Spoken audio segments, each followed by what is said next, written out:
Ecclesiastes chapter 12.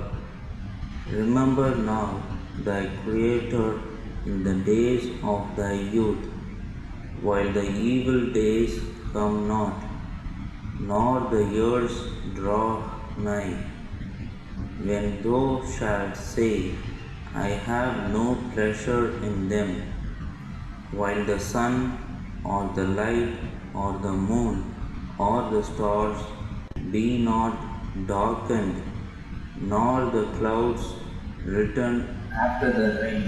In the day when the keepers of the house shall tremble, and the strong men shall bow themselves, and the grinders cease because they are few, and those that look out of the windows be darkened, and the doors shall be shut in the streets when the sound of the grinding is low, and he shall rise up at the voice of the bird, and all the daughters of music shall be brought low, also when they shall be afraid of that which is high, and fears shall be in the way, and the almond tree shall flourish,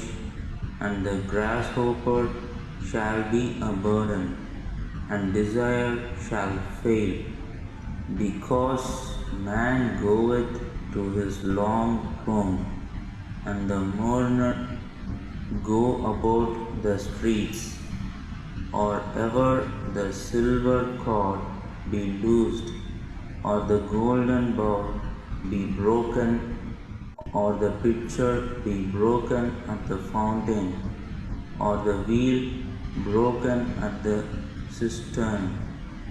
Then shall the dust return to the earth as it was, and the spirit shall return unto God who gave it.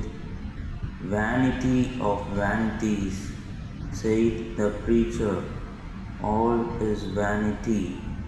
And moreover, because the preacher was wise, he still taught the people knowledge.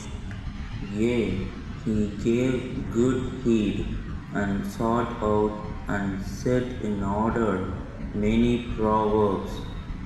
The preacher sought to find out acceptable words, and that which was written was upright, even words of truth. The words of the wise are as goads, and as nails fastened by the masters of assemblies, which are given from one shepherd. And further, by these, my son, be admonished, of making many books there is no end, and much study is a weariness of the flesh. Let us hear the conclusion of the whole matter. Fear God and keep his commandments, for this is the whole duty of man. For God shall bring every work into judgment, with every secret thing, whether it be good or whether it be evil.